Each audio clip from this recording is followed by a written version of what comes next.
Good morning class. कैसे हो आप लोग? आई होप आप सब ठीक होंगे। बच्चों, आज हम पढ़ेंगे हिंदी व्याकरण से पाठ 2। पाठ का नाम है भाषा। भाषा किसे कहते हैं मैं आपको सबसे पहले ये बता देती हूँ।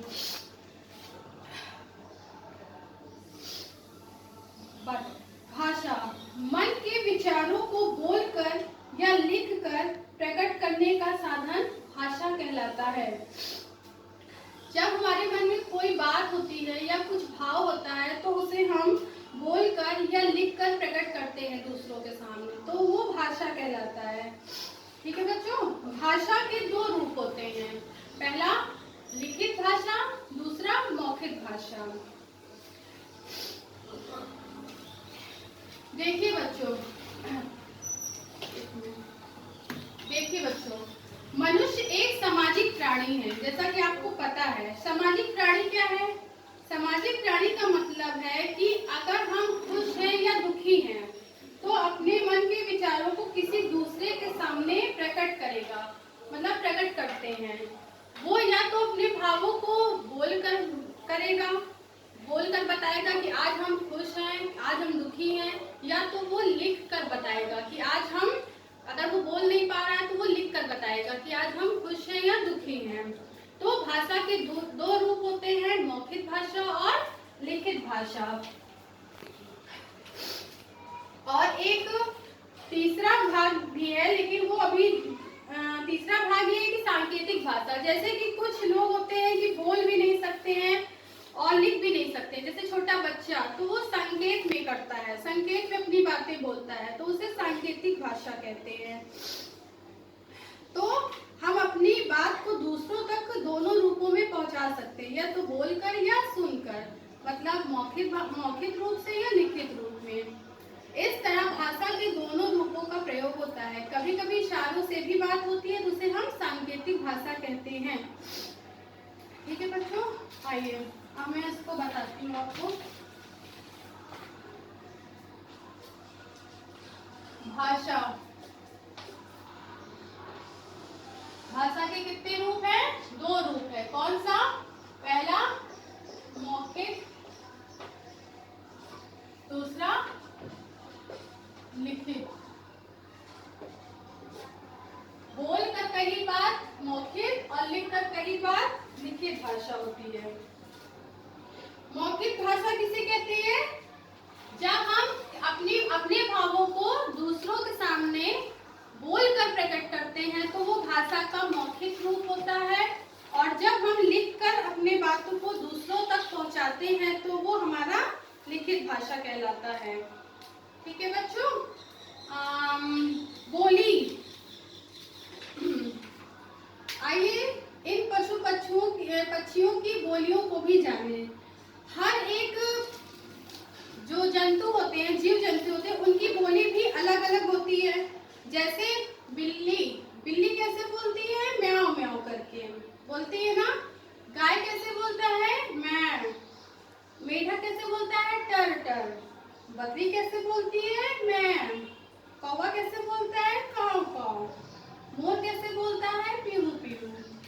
इसी तरह पशु पक्षियों की बोलियों को हम अलग अलग नामों से भी जानते हैं। जैसे घोड़ा क्या करता है? हिनहिनाता है। और हाथी क्या करता है? चिंघाड़ता है। और शेर कैसे करता है? शेर की आवाज क्या होती है? दहाड़ता है शेर। तो बच्चों, हर एक पशु पक्षी हो या जानवर हो, सबकी एक अपनी अलग बोली होती है। हिंदी हमारी मातृभाषा है। मातृभाषा उसे कहते हैं जिसे हम जन्म से बोलते हैं या सुनते हैं। क्या आप जानते हैं हिंदी भाषा के लिखने के ढंग को क्या कहते हैं? उसे हम लिपि कहते हैं।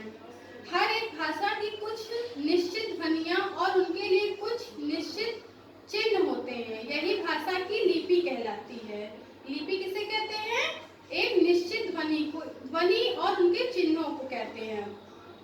हिंदी भाषा हमारी देवनागरी लिपि है, देवनागरी लिपि में लिखी गई है। ठीक है बच्चों, अपनी बात को दूसरों तक पहुंचाने का साधन क्या है? हमारा भाषा है। भाषा के 2 रूप होते हैं, पहला मौखिक मौखिक भाषा, दूसरा लिखित भाषा। कभी कभी संकेतों से भी अपनी बात कही जाती है, इसे भाषा का सांकेतिक रूप कहते हैं। और मैंने आपको क्या बताया, प्रत्येक जीव जंतु अपनी बोली में अपनी बात कहता है। हर एक पशु पक्षी की बोली एक दूसरे से अलग होती है। जो भाषा हम जन्म से बोलते हैं वो हमारी मातृभाषा होती है। हिंदी हमारी मातृभाषा है, मैंने आपको बताया है। इसे देवनागरी लिपि में भी लिखा गया है। हर भाषा के कुछ निश्चित चिन्ह होते हैं जिन्हें हम भाषा की लिपि कहते हैं।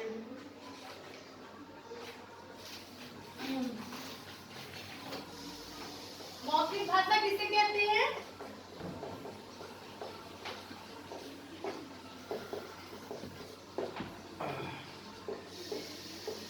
अपने मन के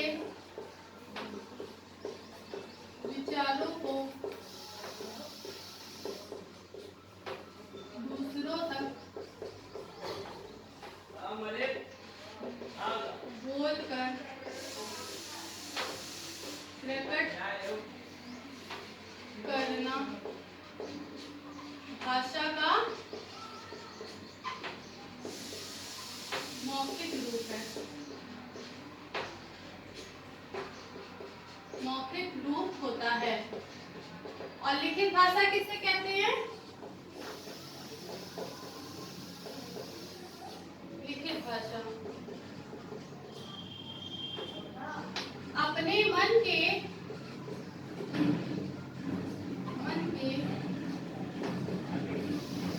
विचारों को दूसरों तक लिखकर